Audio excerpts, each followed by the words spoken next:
옛날 중국 제나라 시절에 있던 이야기입니다. 아름다운 처녀가 한 명 있었는데 어느 날 그 처녀에게 청혼이 들어오는데 두 집에서 동시에 들어왔어요. 동쪽에 있는 집 하나에서도 오고 서쪽에 있는 집에서도 왔습니다. 동쪽 집의 총각은 인물은 볼 것이 없는데 부잣집 아들이고요. 서쪽 집 총각은 인물은 아주 출중한데 집안은 아주 가난한 집이었습니다. 어느 쪽을 택해야 되나 고민하다가 선택이 어려워진 부모가 본인의 의사를 한번 물어보자고 처녀에게 물어봤습니다.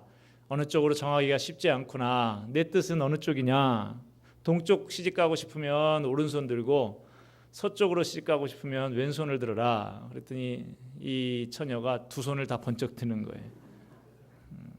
아니 이게 어떻게 하란 말이냐? 그랬더니 딸이 말하기를 밥은 부잣집인 동쪽 집에서 먹고요. 잠은 잘생긴 서쪽 집에서 자고 싶어요.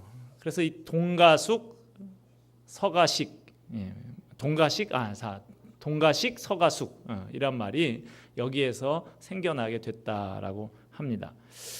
지난주 본문에서 우리는 마치 이 제나라 처녀처럼 이 집도 저 집도 포기하지 못하고 하나님과 바알 사이에서 머뭇머뭇하고 있었던 이스라엘 백성들의 모습을 봤습니다. 사실 우리 자신의 모습을 되돌아볼 때 우리 역시 하나님을 섬기고 있다고는 하지만 온전히 섬기지 못하고 머뭇머뭇하고 있지 않다고 말하기가 쉽지 않습니다. 그러나 중요한 것은 과거가 아니라 지금이죠. 지금까지 머뭇머뭇했다 하더라도 중요한 것은 지금부터입니다. 지금부터 머뭇거리는 신앙에서 하나님만을 따르는 일편단심의 신앙으로 방향이 바뀌어야 됩니다. 오늘 이 아침부터 머뭇거리던 우리의 신앙이 온전히 하나님만 섬기는 일편단심 신앙으로 변화되기를 바랍니다. 하나님만을 사랑함으로 하나님 안에 있는 모든 것을 풍성하게 누리시게 되기를 주님의 이름으로 축원합니다. 자, 하나님께서는 엘리야를 보내서 이방 선지자들과 누가 참신인지 대결하도록 하셨습니다. 엘리야는 아하방을 만나서 바알과 아세라를 섬기는 선지자 850명을 모아 갈멜산에서 하나님을 섬기는 나하고 한번 대결해보자고 제의를 했습니다. 갈멜산 꼭대기에서 수많은 이스라엘 백성들이 지켜보는 가운데 바알이 참신인지 여호와 하나님이 참신인지 대결을 펼치게 되었습니다. 바알과 아세라 선지자 850명 그리고 엘리야 양측이 각각 송아지 한 마리씩 잡아서 각을 떠서 제단 위에 올려놓은 다음에 불을 피우지 않고 자기들의 신에게 기도해서 하늘에서 불이 내려와서 응답하는 신이 참 신이다 하는 것입니다. 먼저 바알과 아세라 선지자들이 기도했습니다. 아침 일찍부터 바알이여 응답하소서 기도하고 단 주변에서 춤까지 췄지만 응답이 없었습니다. 그러자 바알 선지자들이 더욱더 큰 소리로 바알을 부르고 칼로 자기 몸을 자해까지 하면서 피를 흘려가면서 그렇게 바알을 간절히 부릅니다. 정오가 지나도록 아무 일이 없자 오늘 보면 바로 앞절 29절 말씀 보면 그들이 미친 듯이 떠들었다 그랬어요. 여기서 이 미친 듯이 떠들었다라는 말은 무속인들의 광적인 방언을 말합니다. 우리 기독교에만 방언이 있는 게 아니에요, 여러분. 타 종교에도 보면 방언이 있습니다. 그렇게 방언으로 미친 듯이 떠들었는데도 저녁까지 되어도 아무 응답도 없었어요. 이제 엘리야의 차례입니다. 본문 30절 말씀 봅시다. 엘리야가 모든 백성을 향하여 이르되 내게로 가까이 오라. 백성이 다 그에게 가까이 가매 그가 무너진 여호와의 제단을 수축하되. 엘리야는 먼저 이스라엘 백성들을 제단 앞으로 가까이 나오게 했습니다. 이 말씀은 백성들로 하여금 실제로 제단 가까이 오라라고 하는 의미도 있지만 영적으로 하나님과 멀어진 그 거리를 좁혀라라는 의미로 해석될 수도 있습니다. 이스라엘 백성들은 그동안 하나님의 제단을 멀리했습니다. 즉 하나님께 드리는 예배를 멀리했어요. 그렇게 하나님에게서 멀어진 이스라엘 백성들에게 엘리야는 하나님께 가까이 나와라 라고 말합니다. 여러분, 날씨가 더울 때, 요즘에도 날씨가 아주 더워졌는데 더위를 피하는 방법, 에어컨 가까이 가는 것이죠. 선풍기 가까이 가는 것입니다. 지난 금요일 날, 지난주에 에어컨을 착 청소를 한번 정밀 청소를 다 했는데 선 연결을 어떻게 잘못해가지고 에어컨이 작동을 안 했었거든요. 주일 되기 전에 빨리 고쳐라 큰일 났다 이렇게 했는데 어제 와가지고 그 수리를 하고 간 기사가 선을 하나 뽑아놓고 가가지고 그래서 다시 꽂으니까 바로 잘 돌아가더라고요.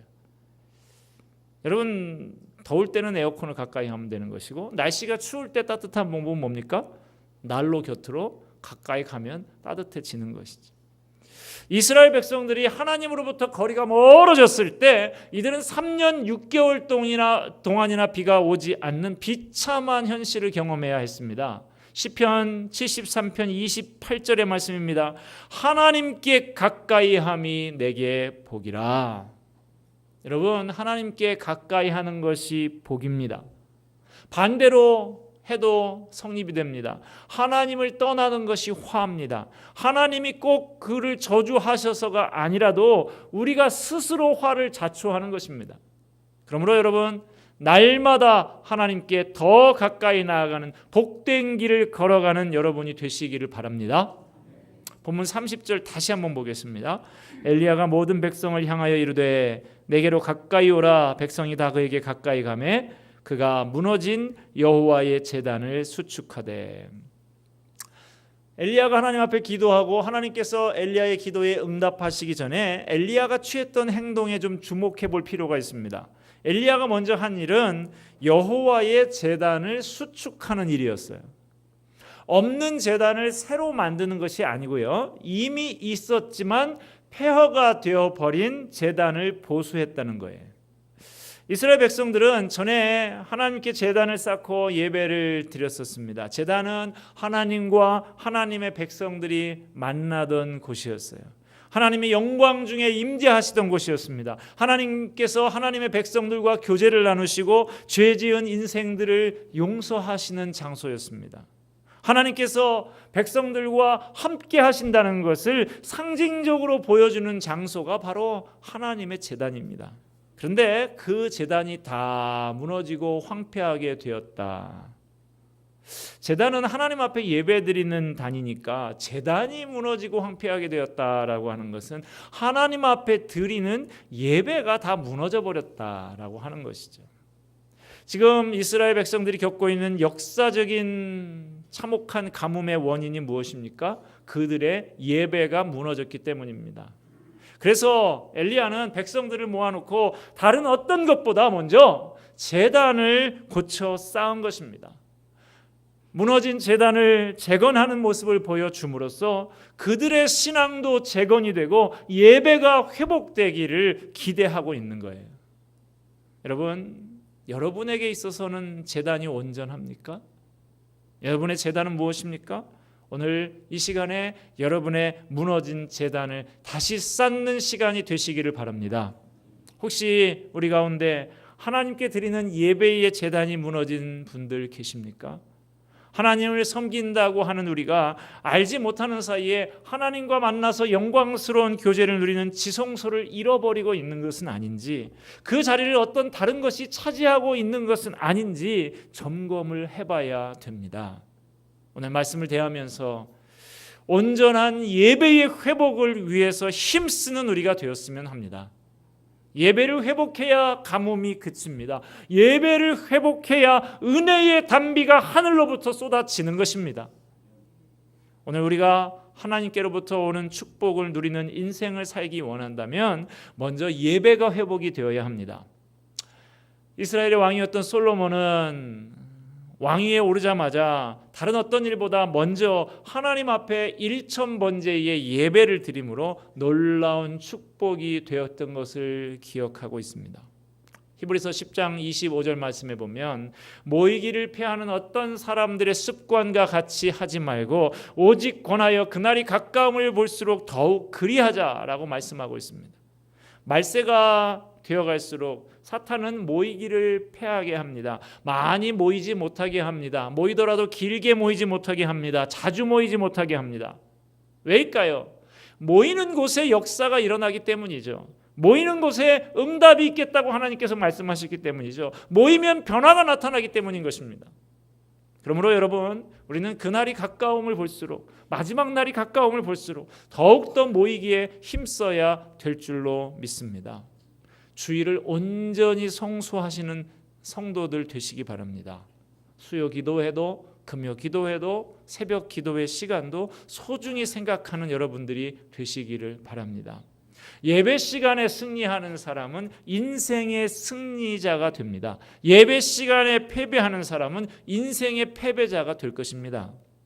무너진 예배의 제단이 회복이 되면 우리의 삶도 회복이 될 것입니다.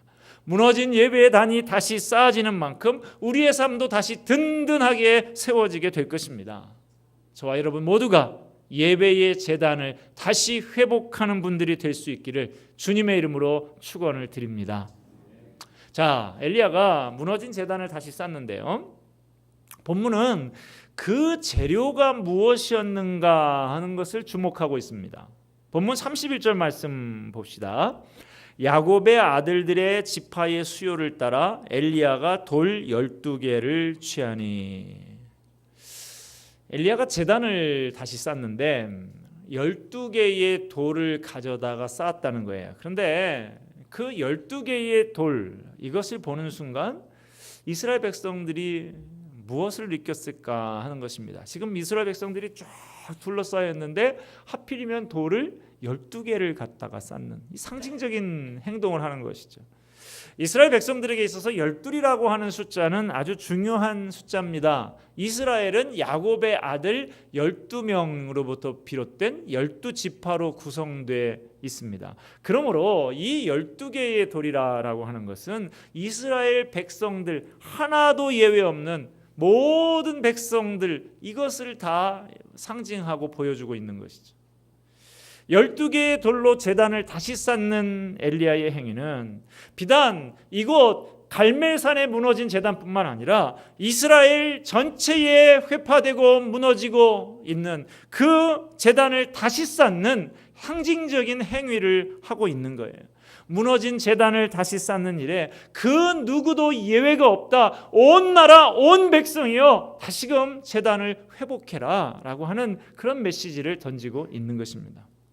무너진 제단을 재건하는 일은 우리 모두의 일이지 남의 얘기가 아니다라고 하는 거예요. 누구 하나도 빠져서는 안 되는 일이라는 것입니다. 우리 모두가 무너진 신앙을 다시 재건해야 한다 하는 것이죠. 오늘 이 말씀을 대하면서 우리의 삶의 구석구석을 좀 돌아보기를 원합니다. 저와 여러분의 삶 전 영역에서 예배가 살아 있습니까? 무너져 있는 부분, 폐허가 되어 있는 부분은 없습니까? 우리의 가정도 예배의 자리입니다. 하나님께서 우리를 가정이라는 자리로 부르셨습니다. 우리의 가정 생활을 통해서 하나님께서 영광 받으시고 우리의 가정에 은혜를 베푸십니다. 우리의 직장도 하나님께서 마련하신 예배의 자리입니다. 우리의 일을 통해서 하나님께서 기뻐하시고 우리에게 은혜를 베풀어 주십니다. 본문 32절로 갑니다. 그가 여호와의 이름을 의지하여 그 돌로 제단을 쌓고. 엘리야는 여호와의 이름을 의지하여 돌로 제단을 쌓았습니다. 우리의 삶 전 영역에서 하나님의 이름을 의지하며 살아가는 것, 이것이 바로 예배입니다. 직장에서 어려움을 겪고 계신 분이 있습니까? 하나님의 이름을 의지하십시오. 그분의 능력과 권세를 의지하시기 바랍니다. 가정에서도 하나님의 이름을 의지하십시오. 가뭄이 그치고 복된 단비가 우리의 가정에 내리게 될 것입니다. 오늘 본문에 보니까 무너진 단을 수축을 하는데 그것으로 끝나지 않았어요. 다음으로 무엇을 하고 있는지 보면 32절에서 35절에 보니까 단 주위에다가 도랑을 팝니다. 배수로 같은 것이죠. 이렇게 주변에다가 푹 도랑을 파요.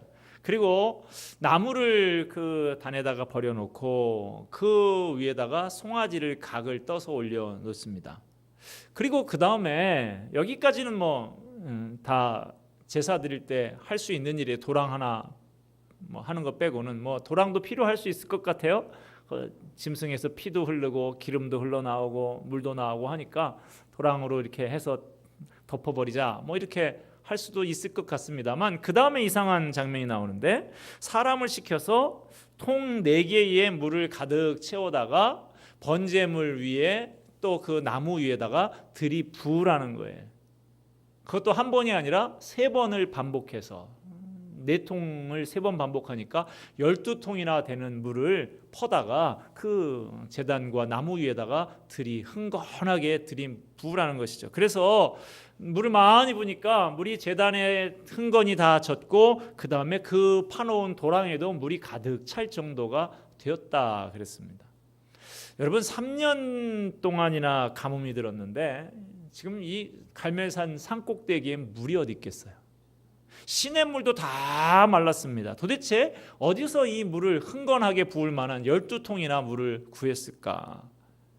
추정하기로는 갈멜산이 바로 지중해 변에 있는 산인데, 그래서 엘리야가 미리 이런 퍼포먼스를 하려고 그렇게 바닷물을 떠다가 통에 담아서 산꼭대기까지 그렇게 길어 올렸을 것이다 라고 생각할 수 있습니다. 갈멜산은 지난주에도 제가 말씀드렸지만 해발 600m 가까이 되는 산입니다. 제가 수원에서 제일 높은 광교산에 가끔 한 번씩 가는데 582m인가? 시루봉 정상이 그랬습니다. 그런데 여러분, 거의 그 정도 되는 거예요, 지금 갈멜산 높이가. 그런데 그 높은 산에 물을 12통이나 날랐다고 하니까 이게 보통 수고가 아닌 것이죠. 이 하나님 앞에 드리는 예배를 위해서 많이 정성껏 준비를 한 것입니다. 여러분, 예배를 드릴 때 정성껏 잘 준비된 예배를 드려야 됩니다. 이런 예배에 하늘의 불이 임합니다. 이 예배에 성령의 기름 부으심이 있습니다. 그냥 교회 나올 때도 자다가 일어나서 헐레벌떡 나오고, 성경도 먼지가 일주일 동안 쌓여가지고 먼지가 있어서 후 불고 탁탁 때려가지고 나오고, 헌금도 그냥 지갑을 열어가지고 나오는 대로 그냥 하고, 이런 것이 아니고, 우리 믿음의 선배들은 어떻게 우리한테 가르쳐 줬습니까? 같은 돈을 들여도 심지어는 다리미로 다려. 옷도 내가 가진 옷 중에 좋은 옷은 아니더라도 깨끗한 옷을 잘 정비해서 그렇게 입고 빨아서 깨끗하게, 토요일 날 모든 일, 물건 살 것도 미리 다 사놓고 그렇게 준비해서 정성껏 하나님 앞에 나오는 것이죠. 여러분들 다 바쁘시죠? 너무나 바쁜 일상의 삶을 살고 계신 줄 잘 압니다만은, 그래도 이 예배 시간만큼 딱 떼어 놓으시기 바랍니다. 요거를 빼먹고 곶감을 하나씩 빼먹고 싶은 마음이 들 때가 있으시겠지만, 이건 내 거 아니야 라고 딱 떼어 놓고 예배에 참석하기 전날부터 토요일은 예비일이다 이렇게 생각하고 미리 마음으로 잘 준비를 하고, 예배 시작 전에, 제가 시작 전이라 그랬습니다, 미리 나와서 하나님 앞에 좀 기도하면서 준비하면서 그렇게 예배드리면 그런 예배에 성령께서 불러서 임재하시는 줄을 믿습니다. 은혜의 단비가 내는 예배가 될 줄로 믿습니다. 자, 엘리야가 제물 위에다가 물을 흥건히 들어 부었는데요, 좀 이해하기 어려운 행동이죠. 나무하고 제물이 지금 불로서 태우는 것을 하고 있는데, 잘 타려면 어떻게 해야 됩니까? 바짝 말려야 하는 것이죠. 그런데 왜 거기다가 물을 들이붓습니까? 엘리야는 지금 하나님께서 내려주실 불이 보통 불이 아니다라고 하는 것을 믿고 있는 거예요. 지금 3년 동안 감으로써 워낙 산천이 다 말라붙어 있으니까 조그마한 불씨만 붙어도 확 타오르지 않겠습니까? 지금 엘리야가 이렇게 하고 있는 행동은 앞으로 제물에 붙게 될 불은 결코 우연히 어디에서 그냥 불씨 하나 날라와서 그렇게 붙는 불이 아니라 하나님께서 일으키신 초자연적이고 강력한 역사가 틀림없다라는 것을 보여주기 위해서 이렇게 흠뻑 젖었는데 혹시 어디서 불씨가 날라왔다 한들 이게 붙겠냐? 하나님의 강력한 역사를 보여주기 위한 하나의 시위를 하고 있는 것이죠. 그만큼 엘리야는 하나님의 기도의 응답에 대한 분명한 확신을 가지고 있다는 것을 보여주는 행동인 것입니다. 자, 버려놓은 제물 위에 물을 흥건히 부어놓고 엘리야가 이제 드디어 기도를 시작합니다. 그 기도의 내용이 어떤 것이었는지 오늘 본문 36절 중간부터 37절까지 소개되고 있습니다. 아브라함과 이삭과 이스라엘의 하나님 여호와여, 주께서 이스라엘 중에서 하나님이신 것과 내가 주의 종인 것과 내가 주의 말씀대로 이 모든 일을 행하는 것을 오늘 알게 하옵소서. 여호와여, 내게 응답하옵소서. 내게 응답하옵소서. 이 백성에게 주 여호와는 하나님이신 것과 주는 그들의 마음을 되돌이키심을 알게 하옵소서. 자, 엘리야가 지금 하나님께 기도하는 내용 두 번을 기도하는데 36절에 있는 기도, 37절에 있는 기도 다 뭘 기도하고 있습니까? 이 두 기도가 36절, 37절의 기도는 공통적으로 끝부분에 어떤 말로 마치고 있습니까? 알게 하옵소서라는 말로 마치고 있습니다. 그는 이 기도의 응답을 통해서 여호와께서 하나님이신 것을 모든 백성이 알게 해달라고, 엘리야 자신은 그저 지금 여기 자기가 이 모든 행동들을 다 하고 있지만 나는 그저 하나님께서 명령하시는 것을 따르는 종에 불과하다는 것을 알게 해달라고 기도했습니다. 그래서 그 결과 백성들의 마음이 이 하나님의 불로 응답하시는 이것을 보고 백성들의 마음이 하나님 앞으로 다 돌이키게 해달라고 그렇게 기도하고 있습니다. 엘리야의 기도를 살펴보면 이기적인 목적이 하나도 없습니다. 하나님, 저 잘 먹고 잘 살게 해주세요. 여기에서 제가 이것을 통해서 이 나라 선지자계의 감이 되게 해주세요. 뭐 이런 주시옵소서류의 그런 기도가 하나도 없습니다. 그가 지금 하늘로부터 신비한 불을 요청하는 목적이 분명합니다. 하나님께서 하나님 되심을 보여주고 그것을 본 백성들이 회개하고 하나님께로 돌이키게 하는 거였어요. 여러분, 왜 엘리야의 기도에 하나님께서 불을 내려 응답하셨을까요? 그것은 엘리야의 기도가 하나님의 영광을 위한 기도였기 때문입니다. 엘리야의 기도는 철저히 하나님이 높아지기를 원하는 올바른 목표를 가지고 있었습니다. 여러분, 우리의 기도를 한번 돌이켜보면서 우리도 이 엘리야의 기도의 모범을 따를 수 있게 되기를 바랍니다. 하나님께서 우리의 삶을 통해서 당신을 드러내시도록 기도해야 합니다. 매일매일 우리의 삶의 현장에서 살아계신 하나님을 드러내는 삶이 되게 해달라고, 그것을 통해서 한 영혼이 주님 앞에 돌이키게 해달라고 그렇게 기도해야 하는 것입니다.